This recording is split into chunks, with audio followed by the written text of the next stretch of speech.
Hi, I'm going to read Hurry Up, Franklin. Franklin could slide down a riverbank all by himself. He could count forwards and backwards. He could zip zippers and button buttons. He could even sleep alone in his small dark shell. But Franklin was slow, even for a turtle. Hurry up, Franklin, pleaded his mother. Hurry up, Franklin, begged his father. Hurry up, Franklin, shouted his friends. I'll be there in a minute, said Franklin. But there was always so much to see and so much to do. Franklin was never there in just a minute. One day, Franklin was very excited. He was going to Bear's house. It was a special day, a very special day. Hurry up, said Franklin's mother. You can't be late. It wasn't far to Bear's house, just along the path, over the bridge, and across the berry patch. Franklin meant to hurry, except he saw something unusual. He wandered off the path and found Rabbit bopping up and down in the tall green grass.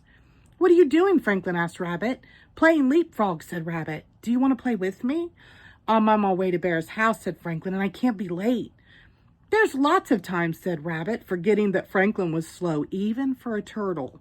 It's just along the path, over the bridge, and across the berry patch. Come and play with me. Franklin knew it wasn't far, and so he said yes. Rabbit leaped over Franklin again and again. But after a while, Rabbit said, It's time to go. Hurry up, Franklin, or you'll be late. Then Rabbit bounded along the path on his way to Bear's house.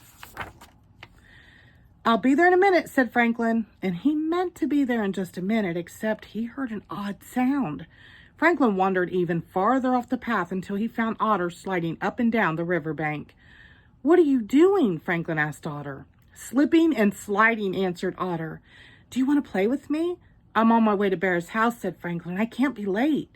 There's lots of time, said Otter, forgetting that Franklin was slow, even for a turtle. It's just along the path, over the bridge, and across the berry patch. Come and play with me. Franklin knew it wasn't far, and so he said yes. Franklin slid down the riverbank and splashed and blew bubbles until Otter said, It's time to go. Hurry up, Franklin, you'll be late. Then Otter swam away with a flick of her tail on her way to Bear's house. I'll be there in a minute, said Franklin. It was very quiet. Franklin was alone and far from the path. Rabbit had gone. Otter had gone. Franklin had a frightening thought. Maybe he was already too late. Franklin walked as fast as his little turtle legs could walk. He hurried through the fields and along the path. He was almost at the bridge when he heard a rustle in the grass and saw a patch of reddish fur.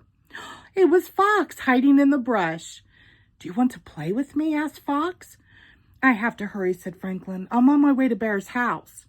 It's not very far, said Fox, just over the bridge and across the berry patch.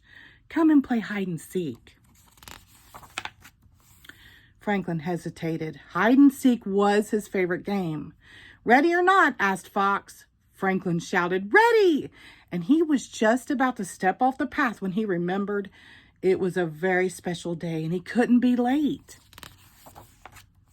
I can't play, said Franklin. I have to hurry. Franklin rushed along the path and over the bridge. He was in such a hurry that he almost stepped on Snell. Where are you going in such a hurry? Asked Snell, who was even slower than Franklin. I'm on my way to Bear's house, said Franklin. I have to hurry. I can't be late. Being late would ruin everything. Snell began to cry. What's wrong? Asked Franklin. I'll never get to Bear's house on time, sobbed Snell. It's not very far, said Franklin, just across the berry patch. It seemed very far for Snell, and he sobbed even harder. Don't worry, said Franklin bravely. But even Franklin was worried. It was farther than he thought. It was a very big berry patch. He wished he hadn't played with Rabbit. He wished he hadn't played with Otter. He wished he hadn't wasted so much time talking to Fox. Then he remembered it was Bear's special day. There was no time to cry. He had to hurry. Come along, Snell, said Franklin, helping Snell slide onto his back. Please hurry, whispered Snell, but Franklin needed no urging. He moved surely and steadily. He hurried past the blackberries. He hurried past the gooseberries. He even hurried past the raspberries. And he was almost at Bear's front gate when he remembered something important. He stopped right there at the edge of the berry patch and started picking handfuls of the ripest, plumpiest, juiciest blueberries in the berry patch. "We don't have time to pick berries," said Snell. "You know we can't be late," Franklin whispered into Snell's right ear. And soon Snell was helping too. They picked until the bush was clean. "Hurry up," said Snell. "Please hurry up, Franklin." He hurried up Bear's path, through the front door, across the kitchen, into Bear's living room.